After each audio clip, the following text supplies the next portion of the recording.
সবাইকে নমস্কার জানিয়ে অতি সংক্ষেপে দু চারটি কথা বলব। ইতিমধ্যে মনীষী মোহন নন্দের স্মৃতিচারণায় যারা বলে গিয়েছেন তাদের সকলের কথা শুনলাম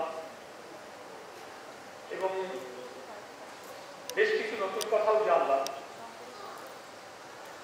একটি কথা সুদর্শন যেটা বলছিল সেগুলো যেমন শুনছিলাম, ডক্টর সুজন সেন অর্থাৎ সুজন সে যখন একটা কথা বলল যে উনি জিডিআরের এখানকে যে কনসুলেট সেই কনসুলেটে চাকরির সুযোগ পেয়েছিলেন, কিন্তু সেখানে যাননি, শুধুমাত্র শিক্ষকতার কাজে থাকবেন এবং এই অঞ্চলে তার যে রাজনৈতিক দল তিনি জীবনের শেষ নিঃশ্বাস পর্যন্ত যার আদর্শ তিনি পালন করে গিয়েছেন, সেই রাজনৈতিক দলের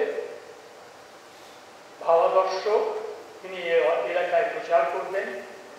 এই কথা সত্যি সত্যি আমি জানতাম না, ফলে এখানে এসে এগুলো যেমন জানতে পারলাম। আর মুর্শিদা সম্বন্ধে একটি কথা তো বলতেই হয়, সেই জিনিসটা হচ্ছে আজকে যখন শুনি ধর্মনিরপেক্ষ, এই ধর্মপেক্ষ এবং ধর্মনিরপেক্ষ এই সম্বন্ধে একটা অদ্ভুত এই কথাটা যখন শুনি তখন মনে হয় যে মুর্শিদা হচ্ছেন এই এক আদর্শ নিদর্শন। উনি কোনোটাই কিন্তু বলতেন না। উনি ধর্মনিরপেক্ষ অর্থাৎ কনস্টিটিউশনের যে ধর্মনিরপেক্ষ কথাটা আছে তা যেমন উনি তাকে বলতে হতো না, এবং এর মধ্যে দিয়ে যেমন একটা কথা বলি সেই জিনিসটা হচ্ছে আমি কথাগুলো অগোছালো হয়ে যাচ্ছে হয়তো। 1965 সালে আমি সবে স্কুল ছাড়ছি, সেই সময়ের থেকে অবশ্য নেওয়ার পরিচয়। এই যে জায়গাগুলো যেখানে উনি সাইকেল করে যেতেন, সেই মেটেগাছা পর্যন্ত, শ্রীকৃষ্ণপুর, ভুরকুন্ডা, এই অঞ্চলে কিন্তু একটা সময় আমি ওর দুটো সাইকেল, একজন হচ্ছেন মনীষী নন্দী, নিশ্চয়ই তিনি আমার সঙ্গে, তিনি আমার লিডার, আর আমি আরেকটি সাইকেলে। এই দুজনে কিন্তু এমন দিন গিয়েছে যে গভীর রাত্রে ফিরে এসে, যাই হোক প্রসঙ্গটা সেটা নয়, কিন্তু তার মধ্যে দিয়ে একটা জিনিস দেখেছি, এই গোটা অঞ্চলে যত মানুষ, অনেকের নাম আছে, অনেকের নাম আজকে বলতে হয়, সে নামগুলো বলে নিয়ে কথা বাড়িয়ে লাভ নেই। প্রত্যেকের সঙ্গে তার কি সম্পর্ক, এবং সেই সম্পর্কের মধ্যে কিন্তু কোনো জায়গাতে ওই যে কথাগুলো যারা আজকে অনেকে বলেন যে আমি অমুক, আমি তমুক, বা কনস্টিটিউশনে হাত দিয়ে তারা বলেন আমি ধর্মনিরপেক্ষ, এই ধর্মনিরপেক্ষ কথা তাকে বলতে হতো না এই কারণের জন্যে যে ওই কথাগুলোই তার কাছে ছিল অত্যন্ত, আমার কাছে এখন মনে হয় আর কি, ও অপ্রয়োজনীয়।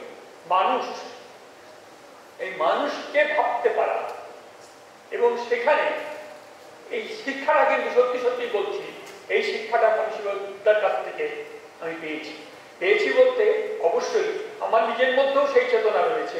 সেই চেতনা আরো বেশি বড় হয়ে উঠেছে ওর সাহচর্যে বা ওর সঙ্গে থেকে।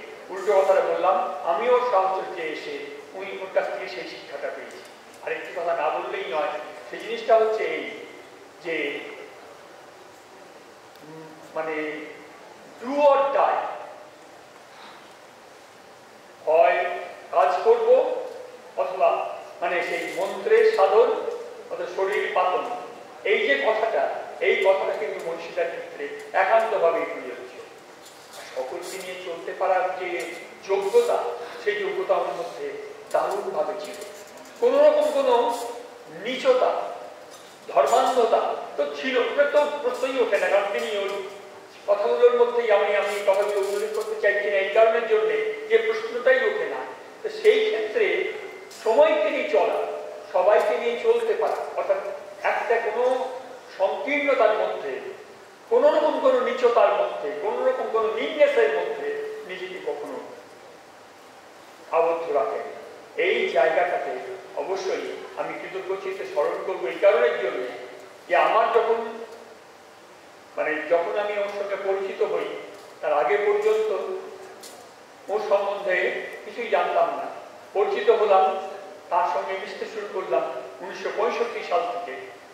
1965 সাল থেকে আজকে এত বছর ওর সঙ্গে আমি মিশেছি। হ্যাঁ, তারপরে সরেও গিয়েছি, বিচ্ছিন্নতাও এসছে, আবার একত্রিত হয়েছি। যাই হোক, পরবর্তীকালে যখন আমি এই শিশু উৎসবে যুক্ত হলাম, সেই শিশু উৎসবে যুক্ত হওয়ার পরেও একই জিনিস একইভাবে ওকে দেখেছি যে সকলকে নিয়ে চলতে হবে এবং এই আদর্শটা অবশ্যই অনুকরণীয়। সবাইকে নিয়ে চলার যে শিক্ষা, সবাইকে নিয়ে যে চলার শিক্ষা, সেই শিক্ষাটা উনি অবশ্যই দিয়ে গিয়েছেন।